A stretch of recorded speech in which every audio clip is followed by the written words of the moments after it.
भाई देखो टाइम के साथ चीजें कितनी बदल जाती हैं और क्यों खरगोश अपनी खुद की पोटी खाता है और आखिर एलोन मस्क की नेटवर्थ से हम क्या क्या और कितना कितना खरीद सकते हैं और अंबानी, सलमान खान, शाहरुख खान, अमिताभ बच्चन इनको कितनी बार खरीद सकते हैं और आखिर हम इंसान कौन कौन से एलिमेंट से मिलकर बने हैं और क्या सच में 26 में दुनिया खत्म है और कैंडी पर शाइनिंग लाने के लिए इस कीड़े की पोटी का यूज होता है और आखिर प्लेन क्रैश के बाद सबसे कीमती चीज ये ब्लैक बॉक्स क्यों होती है। इन सब सवालों के जवाब मिलेंगे इस वीडियो में, तो एंड तक बने रहना और अगर अभी तक लाइक नहीं किया तो करो ना, एम है 5000 लाइक्स का। नंबर 15, एक कौवे का ब्रेन साइज में छोटा होता है लेकिन इसकी इंटेलिजेंस एक 5 साल के बच्चे जितनी होती है। ये पजल्स भी सॉल्व कर सकता है और ह्यूमन फेसेस को भी याद रख सकता है, स्पेशली तब जब तुमने उसके साथ कुछ अच्छा या बुरा किया हो। अब तुमने बचपन में प्यासे कौवे की कहानी तो सुनी ही होगी जिसमें वो पानी पीने के लिए एक पॉट में पत्थर डालता है। ये सिर्फ एक कहानी नहीं बल्कि कई बार ऐसा रियल लाइफ में भी देखने को मिला है, जैसा कि तुम इस वीडियो में देख सकते हो कैसे ये कौवा पानी पीने के लिए उसमें स्टोन्स डाल रहा है ताकि पानी ऊपर आए और वो उसे पी सके। इसी तरह जब इस कौवे को एक अखरोट मिलती है तो वो उसे तोड़ने की काफी कोशिश करता है लेकिन तोड़ नहीं पाता। फिर ये अपना दिमाग चलाता है और उस अखरोट को एक सड़क पर जाकर रख देता है ताकि कोई गाड़ी उस पर चढ़कर उसे तोड़ सके और खुद साइड में बैठकर किसी गाड़ी के उस अखरोट को तोड़ने का वेट करने लगता है। फिर जब एक गाड़ी अखरोट को तोड़ देती है तो वो उसे उठाकर ले जाता है। सिर्फ इतना ही नहीं बल्कि कौवे हाय हेलो जैसे इजी वर्ड्स भी प्रोनाउंस कर सकते हैं, जैसा कि तुम इस वीडियो में देख सकते हो। Can you say hello? Hello. Good bird. Can you say hi? Hi. Good job. Number 14, plane crash के बाद जब सब कुछ खत्म हो जाता है तो एक चीज जो बता सकती है कि असल में हुआ क्या था, ब्लैक बॉक्स। इसका नाम ब्लैक बॉक्स है लेकिन ये दिखता ऑरेंज कलर का है। इसको हम फ्लाइट रिकॉर्डर भी कह सकते हैं क्योंकि इसका काम फ्लाइट की पूरी स्टोरी रिकॉर्ड करना होता है, मतलब पायलट और को पायलट के बीच की बातचीत को रिकॉर्ड करना। सिर्फ इतना ही नहीं बल्कि ये प्लेन की हाइट, डायरेक्शन, इंजन की कंडीशन और बहुत सारे टेक्निकल डेटा को रिकॉर्ड करता है। ये ब्लैक बॉक्स इतना पावरफुल होता है कि ये 1100 डिग्री सेल्सियस तक का टेम्परेचर कम से कम 1 घंटे तक झेल सकता है और अगर क्रैश के बाद ये समुद्र में गिरता है तो भी ये एक स्पेशल सिग्नल भेजता है जिससे इसकी लोकेशन पता चल सके। इसकी एक्सट्रीम लिमिट की वजह से क्रैश और आग लगने के बाद भी प्लेन का डेटा सेफ रहता है। मतलब ये तो वही बात हो गई, छोटा बॉक्स बड़ा धमाका। नंबर 12, भाई क्या तुमने कभी सोचा कि हम इंसान कौन कौन से एलिमेंट से मिलकर बने हैं? तो देखो हम इंसान किसी एक एलिमेंट से नहीं बने बल्कि कई एलिमेंट्स से मिलकर बने हैं। सबसे पहले हमारी बॉडी का सबसे बड़ा हिस्सा वाटर होता है, लगभग 60 से 70%, जो ब्लड, ब्रेन, मसल्स और सेल्स सब जगह होता है। केमिकल लेवल पर देखा जाए तो ह्यूमन बॉडी ज्यादातर ऑक्सीजन, कार्बन, हाइड्रोजन और नाइट्रोजन से बनी होती है। ये 4 एलिमेंट्स मिलकर हमारी बॉडी का लगभग 96% बना देते हैं। इन्हीं एलिमेंट्स से प्रोटीन, फैट्स, कार्बोहाइड्रेट्स और डीएनए बनते हैं जो मसल्स, स्किन, ब्रेन और पूरे बॉडी सिस्टम को चलाते हैं। बोन्स और टीथ ज्यादा हार्ड होते हैं क्योंकि उनमें कैल्शियम और फास्फोरस जैसे मिनरल्स होते हैं। और इंटरेस्टिंग बात यह है कि जो एलिमेंट्स हमारी बॉडी में होते हैं वही एलिमेंट्स स्पेस में स्टार्स और एस्ट्रॉइड्स में भी होते हैं। इसलिए साइंटिफिकली कहा जाता है कि हम सब स्टार डस्ट से बने हैं। नंबर 11, ट्रेस्काइडेकाफोबिया। ये एक ऐसा फोबिया है जिसमें इंसान को नंबर 13 से डर लगता है, यानी 13 नंबर से जुड़ी हर चीज, जैसे 13th फ्लोर, रूम नंबर 13 और 13 डेट। और इसी वजह से कई होटल्स नंबर 13 को स्किप करते हैं, मतलब उनके होटल में रूम नंबर 13 और 13th फ्लोर होता ही नहीं है। 12 के बाद डायरेक्ट 14 आता है। वेल क्या तुम्हें तो ये फोबिया नहीं है? कमेंट में बताओ। नंबर 10, भाई जब जमीन से ऐसा काला कच्चा तेल निकलता है तो उससे पेट्रोल, डीजल और बाकी चीजें कैसे बनती हैं? वह सबसे पहले क्रूड ऑयल को जमीन से निकाला जाता है, फिर इसे 350 से 400 डिग्री सेल्सियस तक गर्म किया जाता है। इसके बाद इसे एक बहुत बड़े टावर में डाल दिया जाता है जिसमें ये गैस बनकर ऊपर जाता है और टावर के अलग अलग लेवल पर ये वेपर्स ठंडे होकर फिर से लिक्विड बन जाते हैं और हर लेवल पर अलग अलग प्रोडक्ट मिलता है। इसके सबसे ऊपर रहती है रिफाइनरी गैस जो सिलेंडर में यूज होती है। उसके नीचे आती है गैसोलीन यानी पेट्रोल, फिर उसके नीचे नैफ्था जिससे प्लास्टिक और केमिकल्स बनते हैं। इसके बाद केरोसिन जो एरोप्लेन में यूज होता है। इसके नीचे आता है डीजल, फिर लुब्रिकेटिंग ऑयल, फ्यूल ऑयल और लास्ट में रेजिड्यू जिसका यूज रोड्स बनाने के लिए होता है।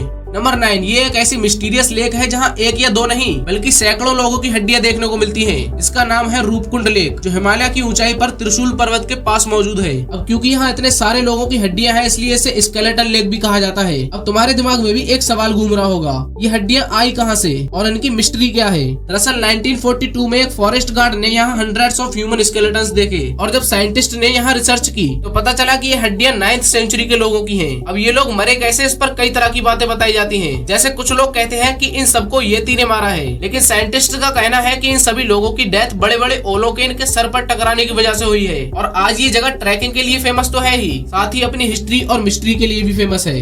नंबर 8 भाई, एक टाइम था कि हम इंसान भी डायनासोर्स की तरफ विलुप्त होने की कगार पे आ गए थे। आज से लगभग 74,000 ईयर्स पहले इंडोनेशिया में एक माउंट टोबा नाम का सुपर वोल्केनो इरप्ट हुआ। इस इरप्शन से इतनी ज्यादा ऐश और गैस एटमॉस्फेयर में चली गई कि पूरी अर्थ पर सनलाइट आना बंद हो गई। टेम्परेचर अचानक से गिर गया, जिसकी वजह से प्लांट्स और एनिमल्स खत्म होने लगे और उस टाइम पूरी अर्थ पर सिर्फ 5 से 10,000 लोग ही बचे थे। और आज जो पूरी दुनिया की पॉपुलेशन है यानी लगभग 8 बिलियन, वो इन्हीं 5 से 10,000 लोगों की नस्ल है। और अगर उस टाइम ये लोग भी सर्वाइव नहीं कर पाते तो आज शायद इंसान एग्जिस्ट ही नहीं करते। इस इवेंट को ह्यूमन हिस्ट्री में जेनेटिक बॉटलनेक कहा जाता है।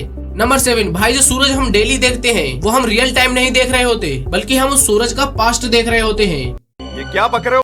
नहीं, बक नहीं रहा, बल्कि फैक्ट बता रहा हूँ। देखो, लाइट को ट्रेवल करने में टाइम लगता है। लाइट की स्पीड होती है लगभग 3 लाख किलोमीटर पर सेकंड, लेकिन स्पेस इतना बड़ा है कि लाइट को भी सालों लग जाते हैं कहीं पहुँचने के लिए। एग्जाम्पल के लिए सूरज की रोशनी को अर्थ तक पहुँचने के लिए लगभग 8 मिनट 20 सेकंड लगते हैं। इसलिए हम सूरज को उसके रियल टाइम से 8 मिनट 20 सेकंड पहले देख रहे होते हैं। यानी अगर सूरज अचानक गायब हो जाए तो हमें 8 मिनट 20 सेकंड तक कुछ पता ही नहीं चलेगा।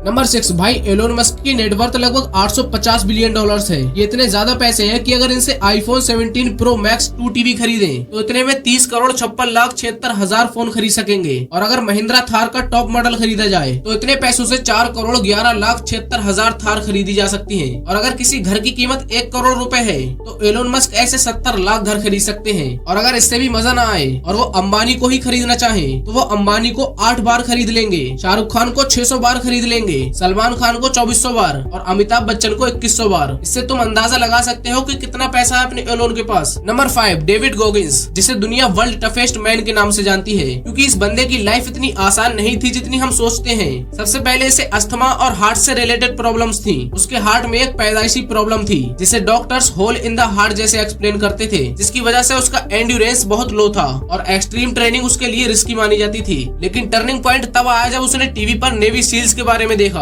उसके दिमाग में एक ख्याल आया कि अगर ये लोग इतनी मुश्किल ट्रेनिंग झेल सकते हैं तो मैं क्यों नहीं। उस टाइम वो लगभग 300 पाउंड्स यानी 135 किलो का था, लेकिन उसने डिसाइड किया कि वो अपने माइंड और बॉडी को तोड़कर दोबारा बनाएगा। उसने एक्सट्रीम डाइट और हार्ड ट्रेनिंग शुरू की, रोज खुद को पेन में डालता रहा और स्लोली अपना वेट कम करता रहा। नेवी सील्स में वो कई बार फेल हुआ, लेकिन उसने गिव अप नहीं किया। उसने अपने फियर, लेजीनेस और बहाने सबको फेस किया और बाद में वो अल्ट्रा मैराथन रनर बना, जबकि पहले वो रनिंग से नफरत करता था। उसने ऐसे रेसेस कंप्लीट की जो नॉर्मल इंसान सोच भी नहीं सकता और आज 50 साल का होने के बाद भी वो एक्टिव है। भाई, इस बंदे के लिए एक लाइक तो बनता है। नंबर 4 26 में दुनिया खत्म है।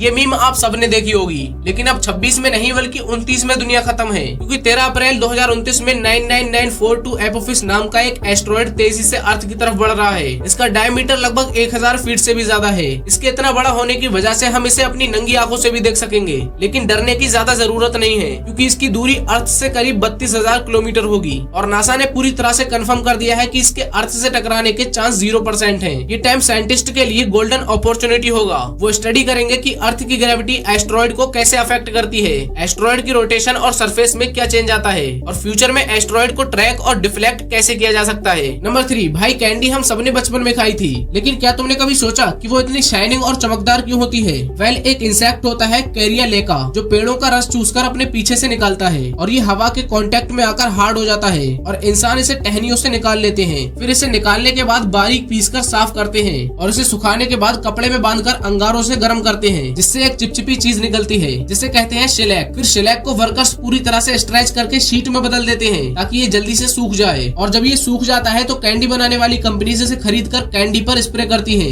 ताकि कैंडी एकदम चमचमाती हुई दिखे। और 1 किलो शेलैक निकालने के लिए 3 लाख इंसेक्ट्स की मजदूरी लगती है। नंबर 2 कभी किसी खरगोश को अपनी पोटी खाते हुए देखो तो उसे बिल्कुल मत छेड़ना, क्योंकि वो अपनी सेहत बना रहा होता है। लेकिन कैसे, आओ बताता हूँ। देखो, खरगोश की पोटी 2 टाइप्स की होती है। एक नॉर्मल पोटी जो हार्ड और सूखी होती है, और दूसरी स्पेशल वाली सॉफ्ट और चिपचिपी पोटी। इसी स्पेशल वाली को हम सीकोट्रॉप्स कहते हैं। और खरगोश इस स्पेशल पोटी को डायरेक्ट अपने पिछवाड़े में मुंह लगाकर खाता है, क्योंकि खरगोश का मानना है कि नीचे गिरने से ये स्पेशल पोटी स्पेशल नहीं रहती, जमीन पर गिरने से ये गंदी हो जाती है और इसका सारा न्यूट्रिशन खत्म हो जाता है। हाँ, न्यूट्रिशन, क्योंकि खरगोश के लिए ये स्पेशल पोटी काफी हेल्दी होती है। और अगर कोई खरगोश ऐसा नहीं करता तो उसे विटामिन की कमी, पेट में प्रॉब्लम और वीकनेस हो सकती है। नंबर 1, भाई देखो टाइम के साथ चीजें कितनी बदल जाती हैं। सबसे पहले ये देखो, जब एक बार्बर सालों तक इस चेयर के पास घूम घूम कर बाल काटता रहा तो कैसे इस फ्लोर का घिस घिस कर रंग उड़ गया। और ये सिर्फ बार्बर्स की दुकान पर नहीं होता, बल्कि ये देखो, ये लेडी 1960s में अपने बेडरूम में एक सुंदर रेड कारपेट बिछाती है, लेकिन जब वो 60 साल बाद अपने बेड को मूव करती है तो वो इसे देखकर शॉक हो जाती है, क्योंकि जो कारपेट बेड के नीचे था